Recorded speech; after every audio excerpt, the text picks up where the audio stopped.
Good evening, I am Beth Turner here on GB News. Tonight we've got a cracking show for you.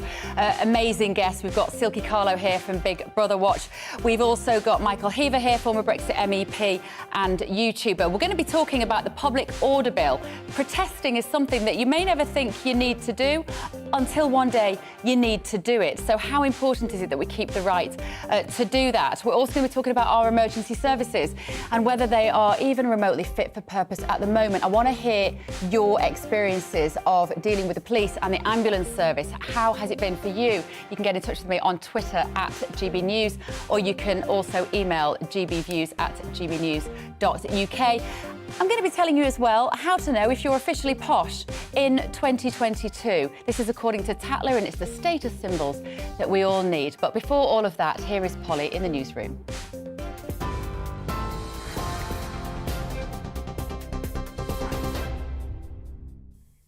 Beb, thank you. Good evening. The top stories on GB News. The Home Office has confirmed within the last hour the first flight carrying migrants from the UK to Rwanda will take place on the 14th of June. The group includes those who've taken dangerous and illegal journeys to enter the UK, including those who've crossed the Channel in small boats. The Home Secretary, Priti Patel, says the relocation plans will help overhaul the UK's broken asylum system and clamp down on people smugglers.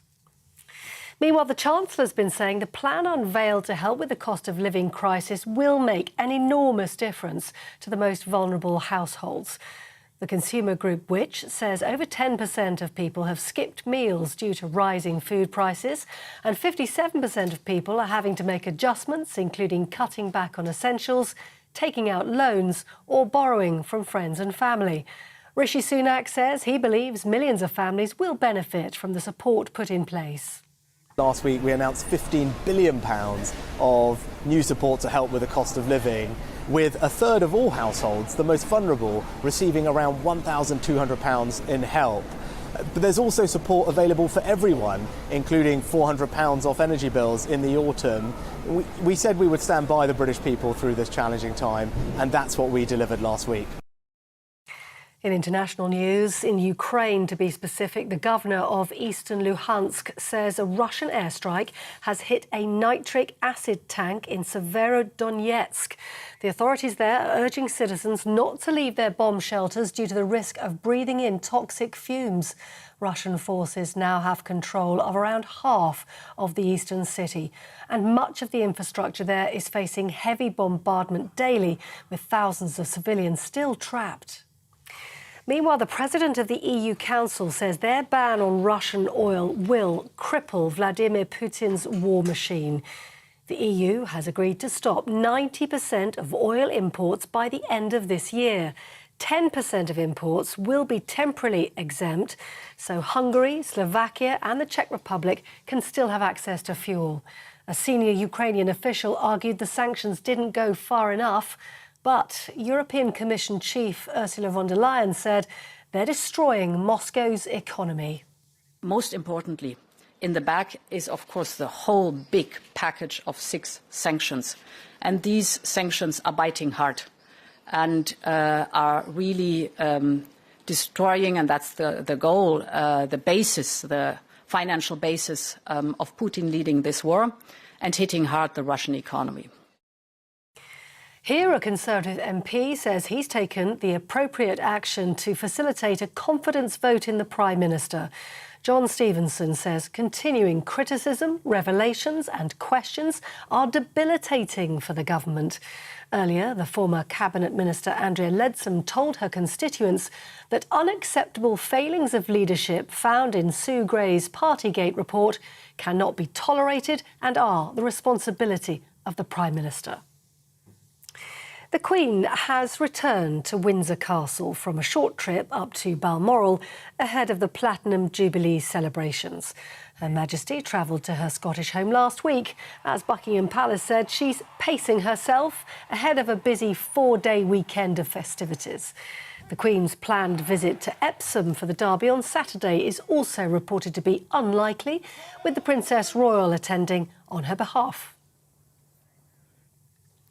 TUI Airways have announced they're cancelling 6 flights a day from Manchester Airport until the end of next month.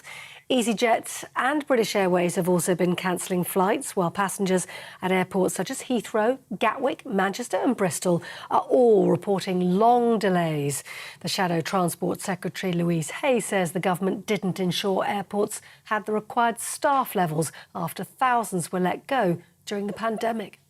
Look, the government have been warned many months ago that losing skilled workers from the aviation industry would cause significant delays when people started going back on holiday. They knew that airports did not have the staff for security, for ground control, for cabin crew, and they knew that people would be going on holiday over the half term. So it's simply not good enough that people are having to wait hours and hours to get through security, and in some instances missing their flights and their holidays entirely.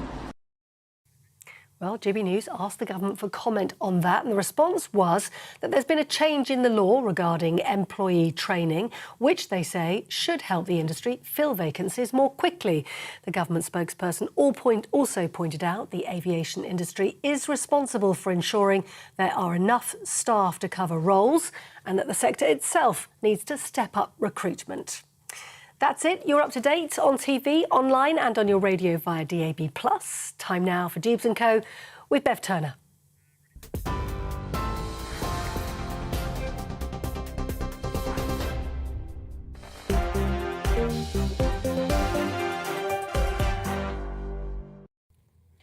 Hello, good evening. How are you? Hopefully you're sat inside resting your liver before the upcoming weekend of excess. So stay with us until 7.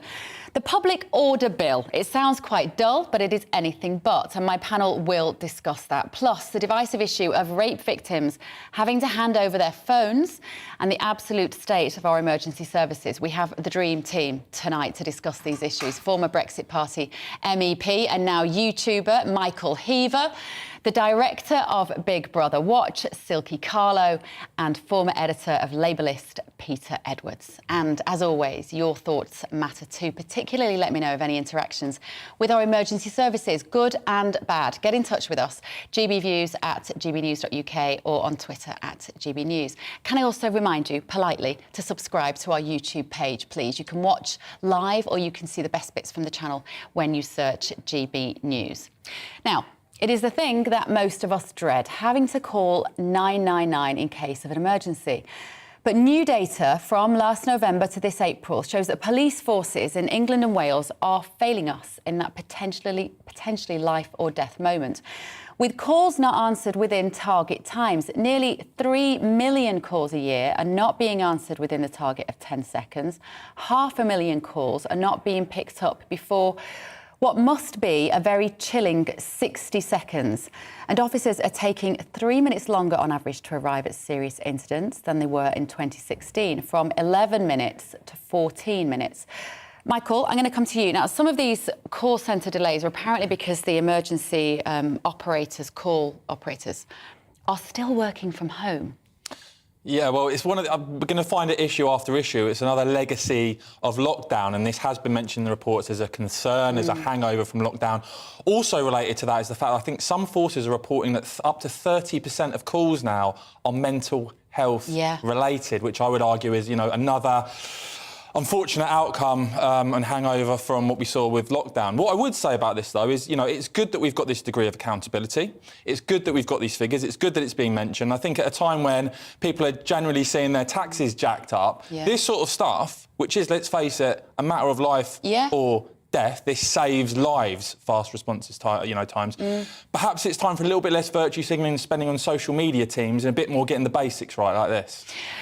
Peter Edwards, let me come to you next, if I may. Have you had any experiences recently with the emergency services? What do you bring to this conversation? You obviously will say that the government are just doing a bad job all round. But what specifically has gone wrong in this area? Well, I suspect, like many of your viewers, I've had a few delays, nothing too serious, just minor altercations in London where someone doesn't like the cut of your jib and you ring for help, and one is always a bit surprised at the wait. I always accept there's often many people in much greater danger than I am, but I think to broaden it out beyond individual cases, these things, a bit like cost of living, they don't come out of nowhere. And we heard this week about enormous pressure on ambulance services and queuing up in hotel in hospital car parks, which has obviously been happening for years. Of course, a pandemic could put a huge pressure on public services, but we've also had an era of austerity under successive Conservative Prime Ministers. And if you think about problems on the trains, problems for ambulances getting into hospitals, GP waiting times, police answering calls, these go well beyond the pandemic. The roots of this are a decade. Some of them go back to decisions taken by David Cameron and George Osborne. And to me, it has that feel a bit like the mid-late 90s when we're in the dying days of the Conservative administration and we were told that comprehensive schools were falling apart. Britain's infrastructure has been weakened, I hope not permanently, by Conservative government. Silky, I always think the indication of a safe society is one in which we know that we can ring 999 and somebody is going to be there for us. I was never frightened of COVID-19. I'm quite frightened of picking up the phone to ring 999 and having nobody there. This is something that we should be making a lot more of, isn't it? Are we not in a position where we're just not safe anymore? It's really concerning, yeah. And I think a lot of people now have the expectation that if, for example, in a city like London, you're mugged, that if you call for the police, they probably won't come. I mean, I think we all kind of have those lowered expectations. And I agree, I think the roots in this are really deep, but there's no doubt that the past couple of years with lockdown and our lives being turned upside down, that everything has been just made so much worse and so much more difficult. And whether it is, for example, people not getting mental health treatment. So it's all of these kind of chain reactions that mean that we now have basic infrastructure like emergency response services that are really falling apart. Yeah. And I think if you're in that situation, especially if you're talking about ambulance, if you're in a situation where you've got an emergency and you're thinking, is there any point in me ringing out an ambulance, or I'm going to have to try and make my own way to hospital if you can? These are really difficult, life-changing decisions. I mean, the irony when you think that what we did in the last 2 years, the message was, we're doing this to save the NHS. We've never had an NHS in such dire straits. Just to give you an example, because I do think personal stories are quite interesting in this regard, because lots of us have interactions with doctors. One of my children needed a doctor this week with something that could have been serious, because I wasn't quite sure how long this condition had been there for. Took them to, or tried to get on to the GP. No one can get a GP appointment anymore. I was on the phone for half an hour and then they said, we can do it on the phone. I said, I think somebody really needs to see it's a child and they need to have a look at them. The best we can do is next week. And I said, well, I'm going to take them to A&E. And so I go to A&E. It's like a war zone. There are people walking around with limbs falling off and they're vomiting in bowls. It is packed. And I just took one look at it, and this child has got exams coming up, and I said, I can't just wait in A&E for 6 hours today. So I am in the fortunate position that I can Google a private GP. I've paid £75 to have my child looked at within half an hour down the road in my car. That is not acceptable. I shouldn't be able to pay that. Well, OK, I should be able to. Maybe we need choice. But what I'm saying is that I shouldn't have to, and I shouldn't be able to access that two-tier system, Michael. We've never had it so bad in this country in terms of those who can buy a decent service and those who can't. I mean, I certainly have, to much less serious than the example you talked about, but in my case, it was on dentistry, trying to register with an NHS dentist. No such thing anymore, and they basically is there? said, absolutely no chance. Yeah. Pay for it, which, again, fortunately, I'm able to do. Obviously, some people can't. That's right. And I think I was in the next day or the day after that. So, you know, from a political perspective, this is a real challenge for the Conservative government. You know, Labour are going to be pushing these issues. And for me, it's not just about money. Money is a huge aspect. It's about long-term planning.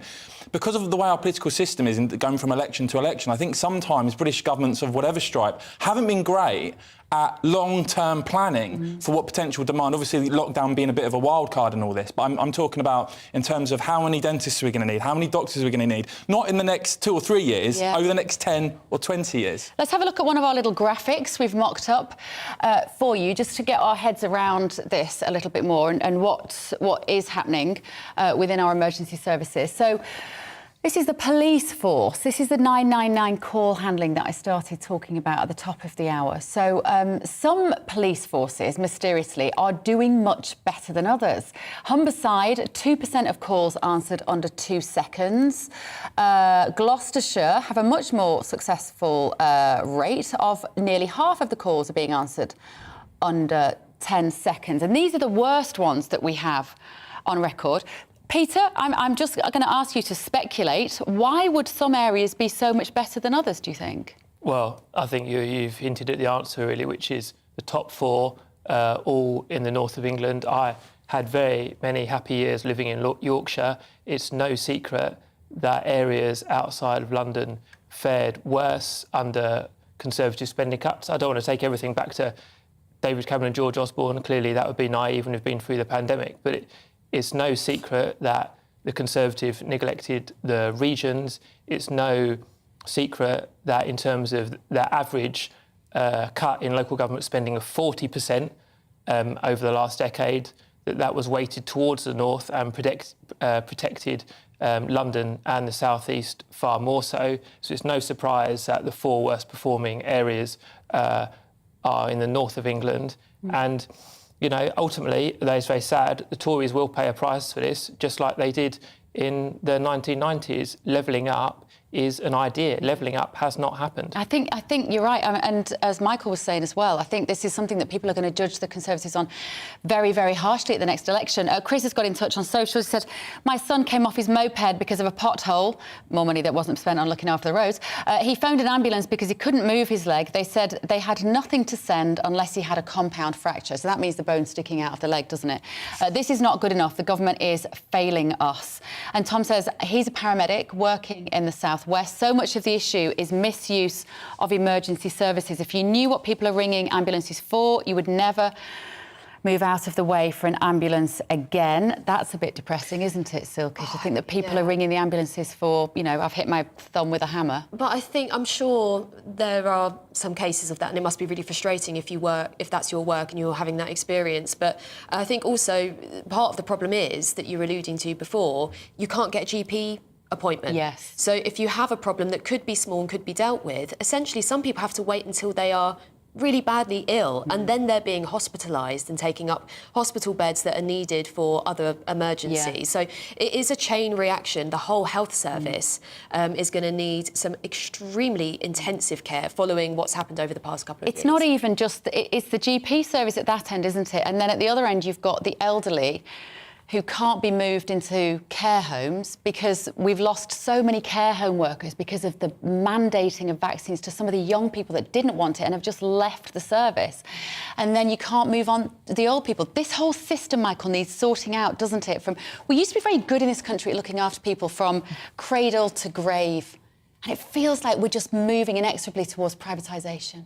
Well, as I mentioned earlier, when you've got a society as well, an economy where people are increasingly having their taxes whacked up, they do expect, in their time of need, to have, services that are sufficient. Something else just to bring into this as well, of course, is the demand side in terms of services, in terms of demand on, 999 calls, etc. Yeah. Because obviously we have seen the UK population rise very, very quickly indeed, fuelled by mass migration.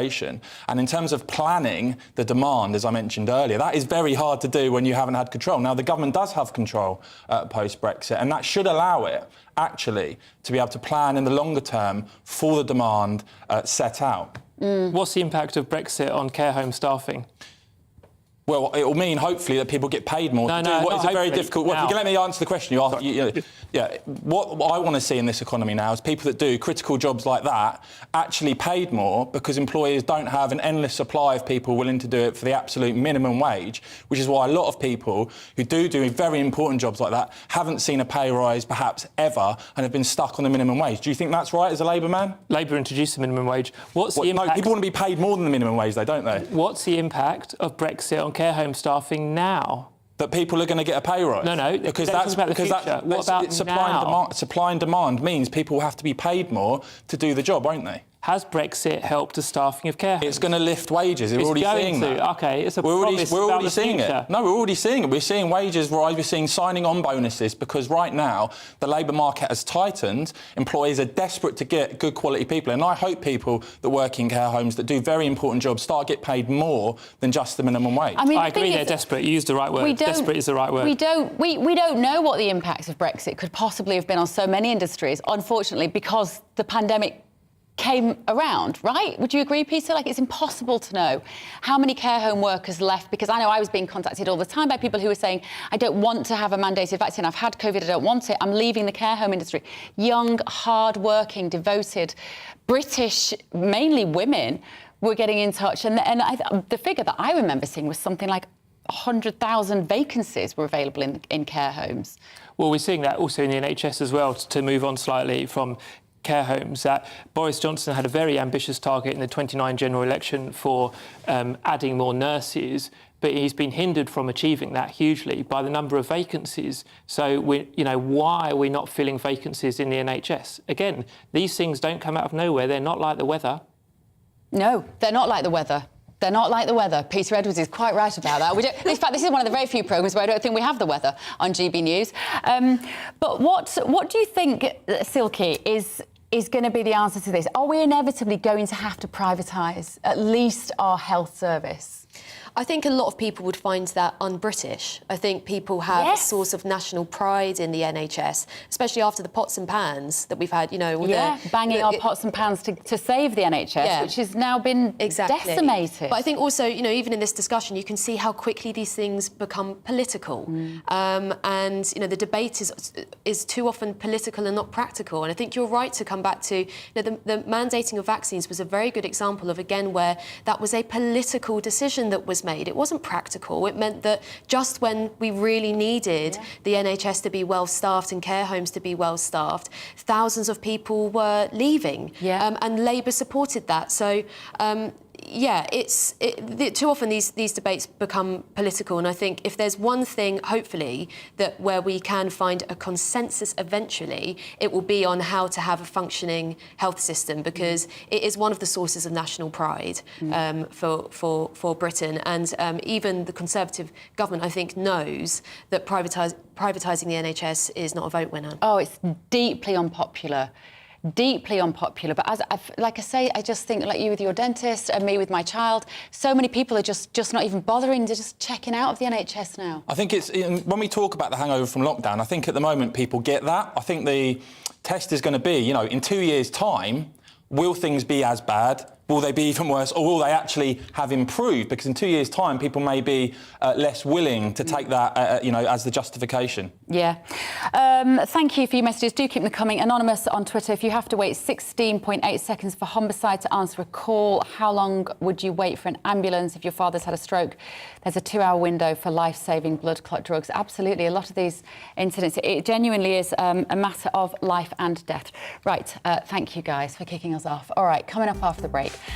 A conversation which might sound like it doesn't affect you, but believe me, one day it might. Should we have the freedom to publicly protest against the government? After the break, don't go anywhere.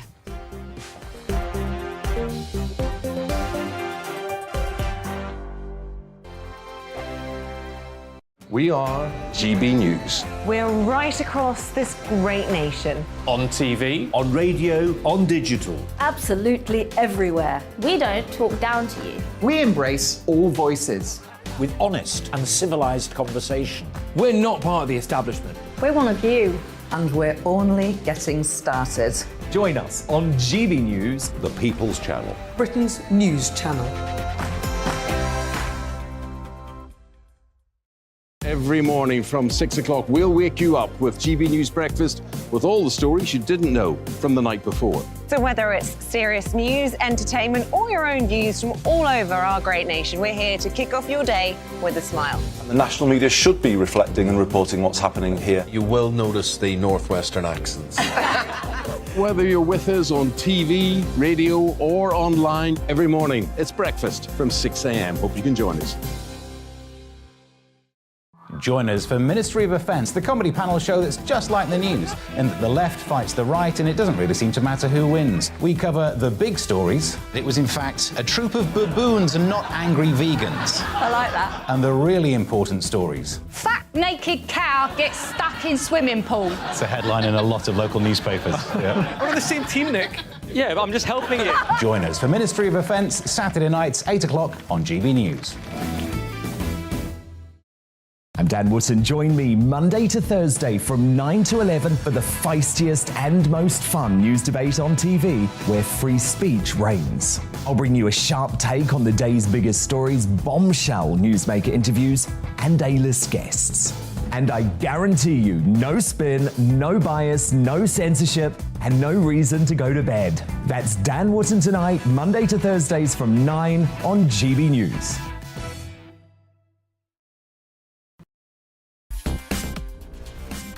Coming up on The Mark Steyn Show, Eva Vladingerbroek is here to discuss freedom of movement, or the lack thereof.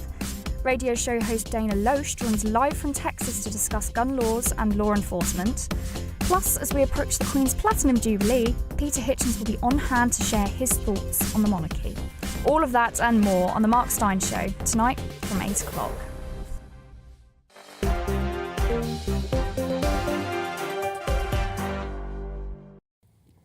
Welcome back to Dewbs Co with me, Bev Turner, until 7. My panel tonight, former Brexit Party MEP and now YouTuber Michael Heaver, the director of Big Brother Watch, Silky Carlo, and the former editor of Labour List, Peter Edwards.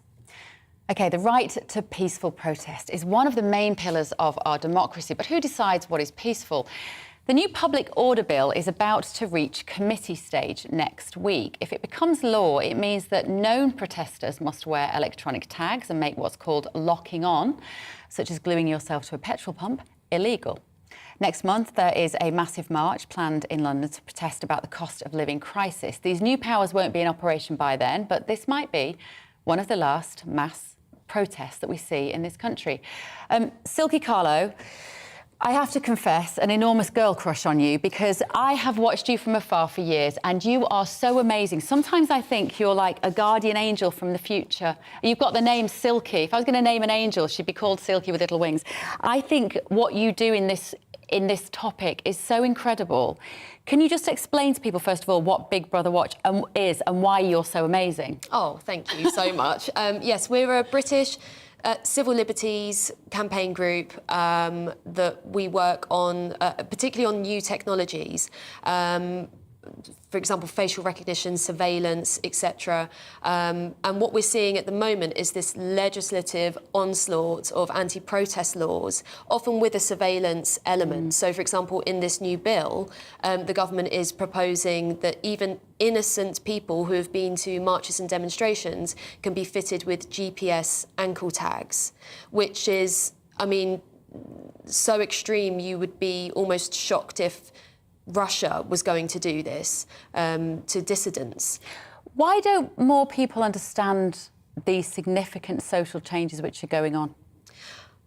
That's a really good question. I don't know, and I hope that after the extraordinary events of the past 2 years, people do realise how quickly the world around them can change. As you say, next week, protests about cost of living crisis. I think there will be lots of social unrest in the years ahead for lots of different reasons, and it's important that we have the foundations of democracy in place, and part of that is that a citizen has the right to protest against their government and to make their views heard. This government is trashing our democratic traditions by legislating in a way that makes all kinds of protest and campaigning effectively illegal. It will have a massive chilling effect, and also it will massively expand political surveillance, because how are they going to decide who they want to fit with these GPS tags? Will it be me? Will it be you? We've been to marches and rallies and demonstrations. I think all of us sat here have. Anyone politically engaged has. I'm betting Michael Heaver's never been to a protest. I've been to political rallies, lots of political rallies, and I think, look, it's interesting. Have you ever been and protested something with a placard? I don't ever think it achieves much. I think if you want to achieve things, you do it through the ballot box, and actually I think that's what the government are trying to curb here. Look, I take on board the concerns that this way oversteps, you know, innocent people with GPS tags or whatever. I mean, that's just way over the top. But it's in the bill, Michael, it's happening. Well, no, I mean, that's the stuff. I wasn't aware of that. This dystopian nightmare. If you're not been found guilty of anything, then I think that's completely over the top. But what I would say, let's just remind people, you know, in Bristol there was it was a Kill the Bill protest that basically turned into an anti-police riot with police officers attacked. According to who? Well, no, I think people have been charged on it and been found guilty. So, you know, police officers were attacked, police vehicles were set alight. As for sort of Extinction Rebellion and these guys, I mean, we live in a democracy. If you want to achieve political change, then you do it through the ballot box. Of course, you should be able to go to a protest. What I don't think you should be able to do is an orchestrated, coordinated, deliberate attempt to effectively try and shut the country down. You know, you talk about civil liberties of people that have been sitting in the cars, that may have lost their jobs, that may have lost their holidays, that may have not been able to go and see loved ones because you've had people holding up motorways for hours and hours and hours. And what I'd also like to say is, I know we're going to talk about class in a bit, but I think there is a class aspect to this. You know, I go to the football all the time. If me and a load of Chelsea fans got in the middle of a street, in the middle of London, and told the police we weren't moving, do you think we'd be policed in the same way that these sort of middle-class fuddy-duddies are? Oh, you're very middle-class. Absolutely. We're absolutely where you know, the police stand there, and we've seen occasions where effectively they've been in the motorway for, what, 3, 4, 5+ hours. Now, I do think Priti Patel is trying to you know, crack down on this a little bit, and he's got completely out of hand. But I think the British public will, the British government will have huge public support and in stopping Extinction Rebellion shutting down the country at will. It's ridiculous. Do you know what? Silky, I'm really conflicted. I don't disagree with you, actually, Michael, on pretty much anything you've said. There's a balance, isn't there? But the thing is, the new powers that are coming in, they're being sold to the public on the basis of you don't want the roads blocked, you don't want... There are already so many laws in place that stop people from doing that, or that can be used to prosecute people who have done that. You know, obstructing a public highway is an offence. But they haven't worked because... But the police aren't using them, or they haven't used them effectively. And so under the banner of that, we're now having this decimation of our right to protest. And that's what I'm worried about. I'm worried that very extreme anti-democratic powers are being sold to the public, basically on the lie that police don't have the powers to deal with some of the very obstructive scenes we've seen recently. OK, so, Peter, what's going on then? The police already have powers to deal with, you know, some of these lunatics who chain them, glue their face to the M25 or something. You know, they already can deal with them. Why aren't they? Well, we'll have to ask the police that. No one knows. I think Silky made a lot of very good points. The Tories are taking one issue, which is serious, but relatively small scale, of people blocking the road or gluing themselves to a bus or a train, which is dangerous. And obviously, if it's a highway, it's not just an offence, but can block an ambulance getting someone in need. And ambulances are having a tough enough time, as we were talking about earlier. But I thought there was a lot of dangerous nonsense from Michael. We're not talking about shutting the country down. There's a great tradition of protest in Britain that Silky, I'm sure, can articulate better than me, but it goes back centuries, and I have a broader concern that the Conservatives are trying to shut down elements of democracy. And we've had, you know, in different contexts, Northern Ireland Secretary saying, oh, we're breaking the law, but only in a small way. We've had the illegal proroguing of Parliament. There's too many manifesto pledges ripped up that I can't recount them all now. This is an attempt to clap down on lawful protest. And just to finish on Michael's point, protest has never achieved anything. You can achieve it through the ballot box. Really? Protest has achieved nothing? 3 words: Martin Luther King. We've had a Twitter poll, which we asked you, has the public order bill gone too far? And nearly 64% of you have said yes. Do keep your feelings coming on that. Let us know what you think, whether this has gone too far.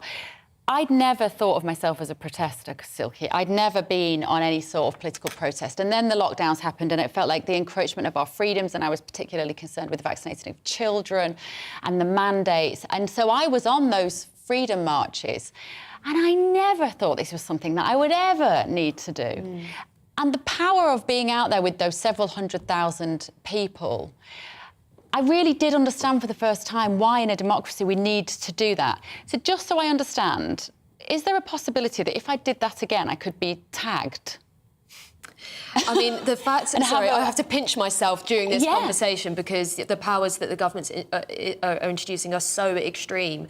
But essentially, under this new law, if you go to 2 or more protests in, say, a 5-year period, and they are deemed to be disruptive, there's no definition of that. And by the way, any protest is disruptive in some sense, or rally or march. To have an element of disruption. Yeah. None of us like ambulances, to be honest. To be clear, nobody likes ambulances that can't get to where they're going to, or even, a parent driving their kids to school. I do think the Extinction Rebellion is almost a different conversation. Is it? I don't know. Well, I think it's important in terms of... I'm not an experienced protester. I mean, this sort of protest achieves absolutely nothing. Let's face it, the people that are doing it are actually turning people against their agenda because it's so ridiculous. But we are talking about them. No, but, and I actually think that's wrong that the media, every time they do something outrageous, just invite them on and give them exactly what they want because it perpetuates the whole thing. But Kit Malthouse, in his Times article, as policing minister, just to give an example of what he's talking about here. He's not talking about people going down to Westminster protesting. He's talking about people climbing on top of buses and tube carriages, gluing hands to motorways, chaining themselves to oil fire gantries, laying in front of cars and ambulances, talking about transport networks being paralysed, printing presses blocked, fuel supplies disrupted. Now, I think most people, are fully on board with the government doing what they need to do to ensure that doesn't that sort of disruption doesn't continue on an ongoing basis. Name one of those things that isn't currently illegal. This proves my point. We are being sold extreme anti-democratic powers on the basis of a lie. Here is a long list of things that the police can and regularly do deal with, and we have seen a lot of police failures in this respect over recent months, and they are then rewarded with new, even greater powers to clamp down on protesters. Some of the powers that are now in place in relation to protests ban one person or put limitations on one person protests. Yeah. I mean, it's so extreme. And I think, I'm glad that we can even agree that for innocent people who aren't even suspected of an offence whatsoever, to be given electronic GPS ankle tags is absolutely shameful for a country that calls itself a democracy. Something is seriously wrong. Silky, you had a very good question for Michael.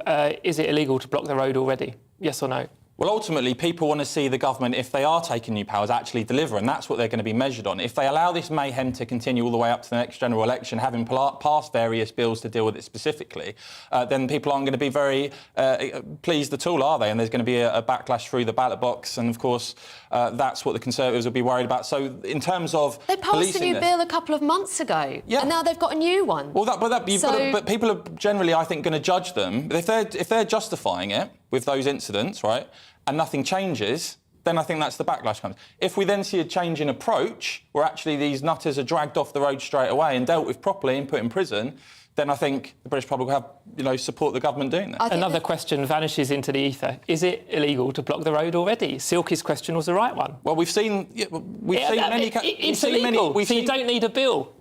Well, clearly the policing minister thinks we do, and clearly the British public will judge whether things change on the results as to whether this mayhem continues. Are the government being a bit sneaky, though, and just trying to implement greater and greater powers over the individual and the collective? Yeah, no, look, I think under the guise of this. Of course, that scrutiny is absolutely fair and justified by some of the things Silky's saying. Absolutely, don't get me wrong. But I just think, on broadly, if this leads to a more effective policing of these incidents so they stop happening, I think the British public will support it. And if it actually doesn't make any difference at all, which you're saying it won't because it effectively doesn't change anything, no, it's going to make a difference. Then it's going to be a backlash. It's going to make a difference, but it's going to make a difference for people that want to lawfully protest, go on demonstrations and do marches. It has a massive chilling effect. If you know one of your peers is a protest organiser and they are suddenly fitted with a GPS ankle tag, even though they've never committed an offence, they've got to go to work, go to the gym, try and have relationships, whilst they're being treated in this most extraordinary way, their every single move monitored by the state. I mean, that really is Russia-China kind of stuff. It is. I think we're not worrying about the right thing here. We need to be worrying about the fact that the government, on the back of consistent police failures, is not addressing the police failures. They're enlarging their powers and reducing the power of citizens to hold them accountable. And when they get these powers, Silky, do they ever then give them up? So if we're thinking it won't affect us, could it affect our children? Of course it does. I mean, setting up the next generation to live in a far less democratic country, and for a Conservative government that is supposed to be about protecting traditions in this country, what is more important to British democracy than the tradition of the right for citizens to protest their own government? I mean, that is really, really fundamental, and this government is trashing it. And the Tories say they like individual liberty as well, and that's another thing that's just flown out the window. OK, right, coming up, should mobile phones, medical records and even counselling notes be collected as part of evidence in a rape case? Or are the police going too far? We're going to be back in just a moment. Don't go anywhere. Coming up on The Mark Steyn Show, Eva Vlaardingerbroek is here to discuss freedom of movement, or the lack thereof. Radio show host Dana Loesch joins live from Texas to discuss gun laws and law enforcement. Plus, as we approach the Queen's Platinum Jubilee, Peter Hitchens will be on hand to share his thoughts on the monarchy. All of that and more on The Mark Steyn Show, tonight from 8 o'clock.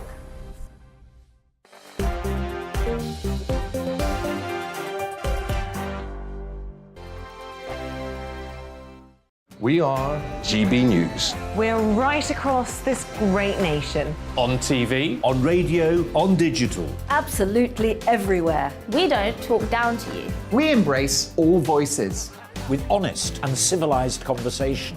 we're not part of the establishment. We're one of you. And we're only getting started. Join us on GB News, The People's Channel. Britain's news channel.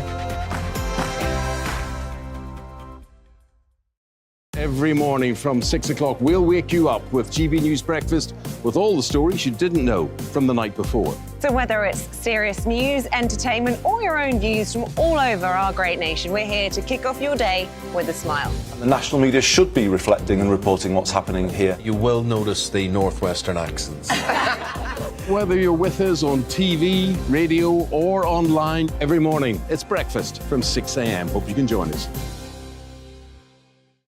Join us for Ministry of Offence, the comedy panel show that's just like the news, in that the left fights the right and it doesn't really seem to matter who wins. We cover the big stories. It was in fact a troop of baboons and not angry vegans. I like that. And the really important stories. Fat naked cow gets stuck in swimming pool. It's a headline in a lot of local newspapers. Yeah. We're on the same team, Nick. Yeah, but I'm just helping you. Join us for Ministry of Offence, Saturday nights, 8 o'clock on GB News. I'm Dan Wootton. Join me Monday to Thursday from 9 to 11 for the feistiest and most fun news debate on TV, where free speech reigns. I'll bring you a sharp take on the day's biggest stories, bombshell newsmaker interviews, and A-list guests. And I guarantee you, no spin, no bias, no censorship, and no reason to go to bed. That's Dan Wootton tonight, Monday to Thursdays from 9 on GB News. Join us for a special GB News event. The celebration of the Queen's Platinum Jubilee. From pageantry here at the Palace To the parties in your street. We'll bring you 4 days of Unforgettable moments. this bank holiday weekend. Join us live up and down the country as we share your memories Of Her Majesty's extraordinary reign. Send us your stories, photographs and videos. at jubilee@gbnews.uk. Come and celebrate with us. On GB News, the People's Channel.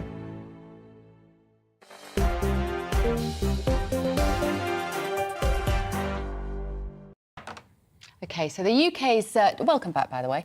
It's lovely to have you with us. I'm here covering for Michelle this week, tomorrow as well, and then somebody else is here Thursday, Friday. I'm not quite sure who. Anyway, right, we are here until 7 o'clock. Former Brexit MEP and YouTuber Michael Heaver is here. Also the director of Big Brother Watch, Silky Carlo, and the former editor of Labour List, Peter Edwards. Now, the UK's data watchdog is warning police that they could face huge fines for collecting personal data in rape cases. Complainants in rape and serious sexual offence are asked to give consent for police to obtain mobile phones, medical and counselling records. Now, victims groups say that the complainant is often subjected to greater scrutiny in these instances than the person accused.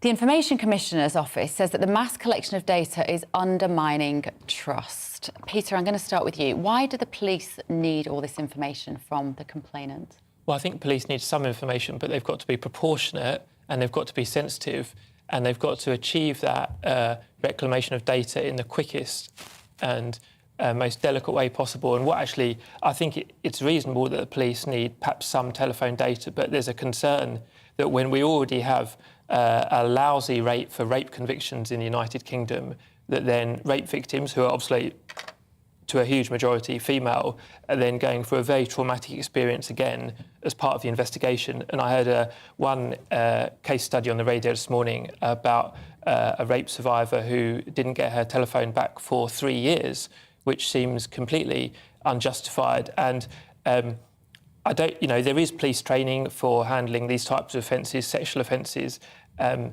I don't doubt that police have good intentions, but clearly, as the Information Commissioner has flagged up today, is going wrong. It seems to be going wrong on a regular basis, and I think a lot more guidance needs to be urgently issued, because ultimately we're not dealing with someone who's lost their phone in a pub, we're dealing with victims of rape and sexual assault. So I think a much greater sensitivity needs to be used, but we also need to try and do a lot better on rape prosecutions. Yeah.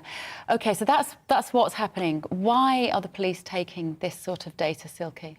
That is a very good question. I mean, we've been investigating this area and asked the Information Commissioner to do the report that they put out today for years, because we've been contacted by lots of women who have gone through this process and then find that they are effectively under investigation and not the suspect, that masses of their phone data is taken, that they were told it would be kept for 100 years. And you think about what you have on your phone. The information you have on there that police can take is more than they would find in a house search. You've got albums and albums of photos, messages that could stretch over a decade, contact lists, work emails, so much sensitive data as well. And I think ultimately the why question, why are police doing this? Well, too often we see that they treat women that report these offences as either mad or bad, that they're either mentally unwell or they're lying. And that's the kind of underlying assumption. It's awful to say it, but that is the underlying assumption too often that they have. And that's why we have both record numbers of rape and sexual offences being reported and a record failure to prosecute. Just 1% of rapes are actually being prosecuted. It is a real source of shame. It must be also, Michael, this is in order to protect the defendant, effectively, the accused. Is this because if there is a message on a woman's phone that says, to her friend saying, I slept with this guy last night, I'm slightly regretting it. I mean, look, I'm characterising here the stereotype. That's what the police are presumably looking for. Do they have a responsibility to also protect the man, in the majority of cases, who might be accused? Yeah, and I sort of see both sides of this. The police are going to obviously want as much information as they can possibly get. On the other hand, of course, people should be entitled to privacy. People who've been through an extremely, traumatic attack, victim of a horrific crime, and something has gone badly wrong here. The statistics I saw were that fewer than 20% of people who are raped report to the police now, and charge rate of 1.6%. So specifically on this crime, there is something clearly going very badly wrong. And as I said, the police argument will be, well, we need the maximum amount of information. But on the other hand, I do take on board that people nowadays, they have the whole lives on their phones, pretty much, don't they? Yeah. Very private photos and things like that. That especially after such a traumatic event in their life, they may be feeling, exceptionally vulnerable anyway. And I can't believe, add this to the list of things I feel differently about now than I did 2 years ago, but as a mother of daughters and a son, I want fair justice in any case which involves any sort of sexual accusation or impropriety. And if I had a teenage son accused of something like this, I would want him, and if he was saying this was consensual, and the evidence is on that phone from the woman saying, I had sex with this guy last night and I regretted it, I want the police to see that, Silky. The kinds of reforms that we've been asking for is, for example, when the police say that they want to get data from a phone, can they identify, or can they outline what they're looking for, what the line of inquiry is? And so, for example, if it's thought that there's messages from that day or the day before, then it would be most likely reasonable to extract that. Right. The other kinds of reforms we're asking for is the right to a review, so that if somebody, a complainant of rape or sexual offences, is asked for all of their phone data or something that seems excessive, that they can actually say, can I have a senior officer review that request? Do you really need it? These are really basic, simple things that the government is really dragging their heels on. And I actually think this whole issue of digital strip searching quite often doesn't help defendants. So that's what you call it, is digital strip searching. And it quite often doesn't help defendants because it means that an investigation goes on for 2, sometimes even 3 years, and both parties don't have any resolution because police are wading through masses of data. I think we also need to think about what does this signal about how police are starting to see our phones. It's almost like a pocket surveillance device, like a character reference. What's going to happen if you start, when you go to report a burglary and a police officer says, well, I want to have a look on your phone and see what kind of person you are. I think that a lot of people would have a very serious problem with that. We can't ever find it acceptable that a police officer can take your digital life simply because you report any kind of crime. Yeah, you're right. It does. God, you've got to be so careful, haven't you? What you've got on your mobile phones. You've all been in touch on your mobile phones. Hamble has said, with conviction for rape leading to serious penalties, any and all evidence must be used in a trial, and if that means accessing alleged victims' phone records and social media, then so be it. Annette has said rape is a violent, abusive, horrible crime, but there are real problems in prosecution because the majority of victims know their abuser and it is one word against the other. It is reasonable to collect social media and telephone history. Do you think that should be one of the distinguishing characteristics, maybe, Silky, if it is somebody that you know? That often will change the nature of the request that is made. If a crime has happened in the context of a relationship, then the communications are more likely to be relevant. But I think the critical word there is evidence. No one is denying that the police need to have all of the evidence. That doesn't mean they need to have all information. And in some of these cases, we are seeing school records being sought. Police officers are asking for victims' entire medical histories. Why does asthma at 9 years old relate to... You know, it's so intrusive. And I think it's almost used as a purity test. Is this person going to give up everything, show us everything, give us all of their records? If they do, maybe we'll investigate. That's kind of what we've seen.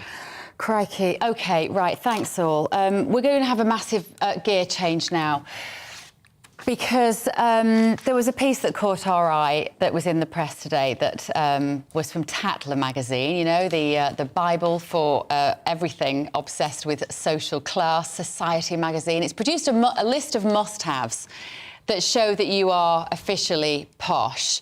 Now, if I had to guess who's the poshest on here, which of us is the poshest? You're quite posh, Peter. Are you posh?